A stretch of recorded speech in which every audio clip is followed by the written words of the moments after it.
तो जैसे आजमगढ़ के हरिहरपुर में आपका जन्म हुआ, फिर 5 वर्ष से आपने बताया कि पिताजी ने संगीत सिखाना शुरू किया। तो सबसे पहले तो ये प्रश्न है कि पिताजी ने जब संगीत सिखाना शुरू किया, 5 वर्ष तो बच्चों के बहुत खेलने कूदने की उम्र होती है, तो उस समय आपको कैसा लगता था? वो सुबह उठ के रियाज करना समय बहुत खराब लगता था क्योंकि आराम तो सब खोजते हैं। हाँ। लेकिन हमारे पिताजी ऐसे कड़ियल स्वभाव के थे। हाँ।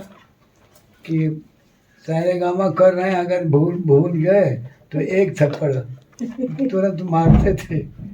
कहते थे हम कहते थे कि पिताजी आप मारते हैं, मारेंगे नहीं तो नाम कैसे होगा? हाँ। अगर मारेंगे नहीं तो नाम कैसे होगा? तुम कलाकार बनना चाहते हो कि ऐसे ही हर जोतना चाहते हो? हाँ। तो आपको अकेले या आपके भाई बहन को? अकेले। अच्छा। सबसे बड़े हम थे। हाँ। तो जैसे छोटे भाई बहन भी संगीत में आए?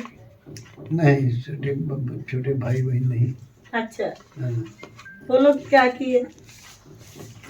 वो लोग पढ़ करके अपना शादी ब्याह हो गया। हाँ। यही एक लड़की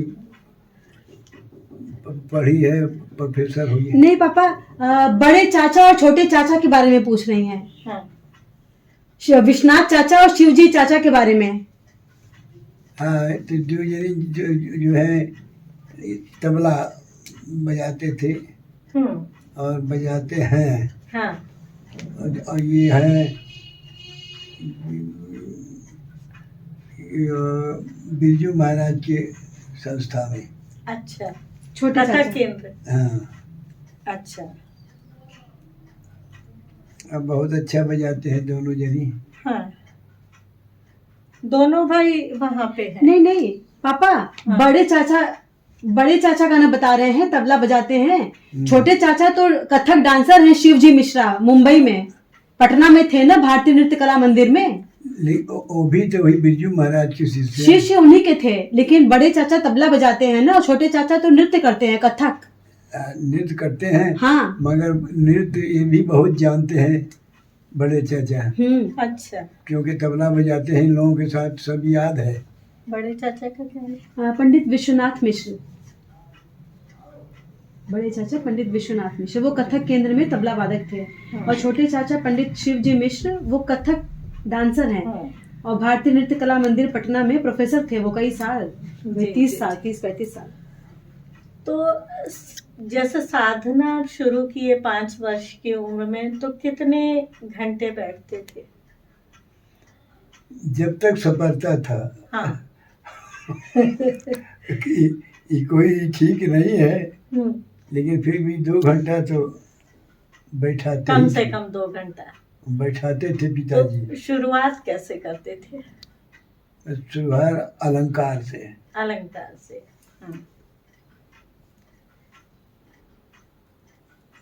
तो आप तो मेरुखंड की अलंकार बहुत करते हैं। वो दरअसल किराना घराना हमारा है। हाँ। तो मेरुखंड तो हमको मालूम है। जी जी। खंड मेरु, मेरुखंड, खंड मेरु दोनों मालूम। दोनों में फर्क क्या है? खंड मेरु और मेरुखंड? कोई खास फर्क नहीं है। हाँ। सा रे गा सा गा रे, रे सा गा रे गा सा, ये मेरु है। अखंड मेरु है, सा गा रे सा मा गा सा गा रे सा रे मा गा पा। माने उसी में उलझा के होता है। फिरत करना।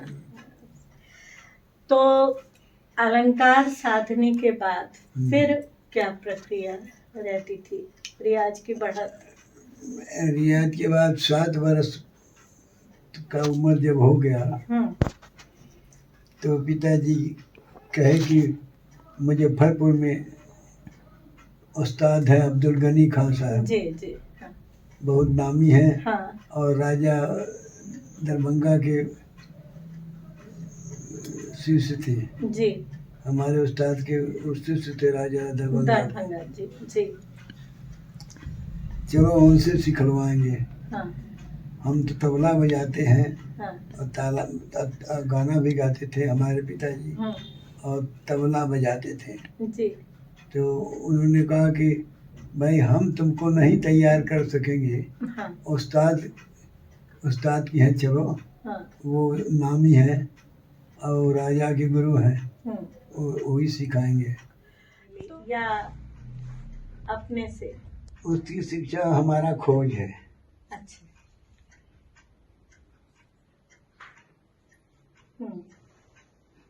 शंकर जी के डमरू से, हाँ डमरू से आया है। हाँ।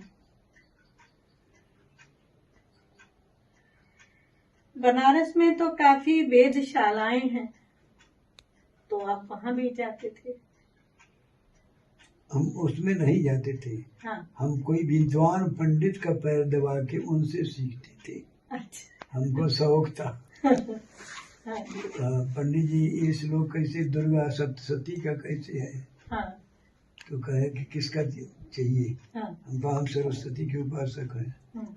तो बोले कि घंटा शूल हरानि शंख मुसले चक्रम धर्म सहायकम हस्ताब्जैर्धृतिं घनांत विलसितां सुतुल्य प्रभां गौरी देय समुद्भवां त्रिजगतां आधार भूतां पूर्वा मंत्र सरस्वती मनु भजे शुंभादि दैत्यादिनी। ये है उसमें सरस्वती। सरस्वती। और कहे कि काली का देखो, खड़गं चक्र गदे कुचाप परिघां शूलम भुसुंडी शिरः शंखम संदरतिम करस्ति नयना सर्वांग भूषावृता जाहन्तु मधुकैटभू जलजभू तुष्टा सुप्तयरो नीलस्य मध्यतिमास पाद जुगलाम सेवे महाकालिका। वाह। कालिका तो इन सबको आपने संगीतबद्ध भी किया? वो तो हम बिना संगीत के गा ही नहीं सकते। नहीं, मतलब कोई कंपोजिशन तैयार करके कोई रिकॉर्डिंग इस तरह से, तो आने वाली पीढ़ी को काम देगा। पीढ़ी हमारे काम में नहीं आ रही है। वो सीख के कहेगी कि हमको तो हमारे बाबा ने सिखाया था। हाँ। वो हमारा नाम नहीं बताएगी, तो इसलिए वो ठीक है। गुरुजी, आपने तुलसी के आप मतलब ग्रंथ को इतना गाया, आपने रामायण के सारे कांड को आपने गाकर किया, और कबीर के भी आप बहुत ज्यादा, आप कबीर को भी गाते थे। तो ये भक्ति और वैराग्य, भक्ति और वैराग्य, एक का मार्ग भक्ति है और दूसरे का निर्गुण परंपरा है, वो वैराग्य की बात है।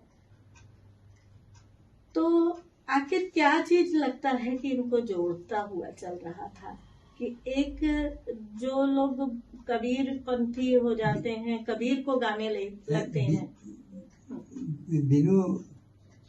बिनु विज्ञान भक्ति नहीं, ते बिनु द्रवहि न राम, राम कृपा बिनु सपने हो जीव न लह विश्राम। जीव को विश्राम चाहिए। हम विश्राम के चक्कर में हैं, अब विश्राम मिल गया है, अब शांति रहती है मन में, अब कुछ सुनना नहीं है।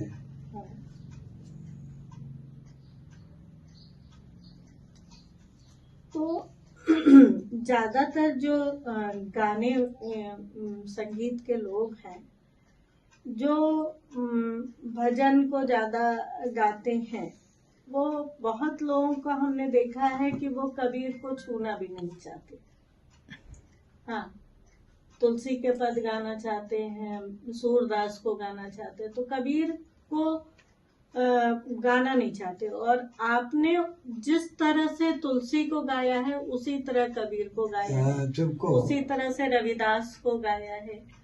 तो ये मतलब उनके गायन परंपरा में भी उनको गाने के तरीके में भी कोई फर्क है क्या? सुंदरता है। हाँ, उसमें सुंदरता है। जितना तरीका है, सब गाने का तरीका अच्छा होना चाहिए। और उसको ऐसा गाएंगे कि आपको अच्छा लगेगा। अभी अभी हमने गाया, अब अच्छा लगा कि नहीं? हाँ बिल्कुल। कबीर है। हाँ हाँ तो इसी तरह से कुछ अपना खोजा है, कुछ हमारा खोज है। हाँ क्या चीज? यही कबीर, सूर, हाँ मीरा, हम्म,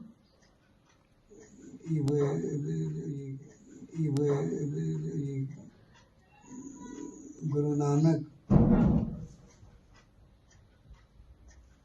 इस सब लोगों का खोजा हमने, जी खोज के मिलाया एक में, तो देखा उद्देश्य की सबका एक ही है। यही हम सुनना चाहते थे। हाँ सबका विचार एक ही है। जी क्यों बालक, ठीक कह रहे हैं? बिल्कुल।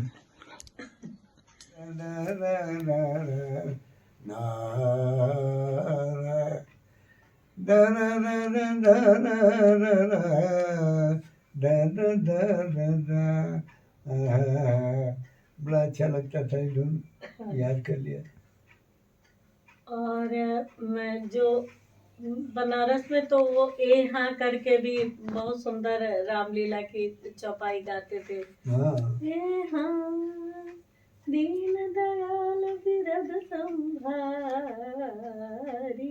ऐसे फिर यहाँ जोड़ते हैं। हाँ हाँ ना ना ना ना ना ना ना ना ना ना ना आना ए हाँ ना ना ना ना, ये सब बहुत बड़ा अच्छा लगता था।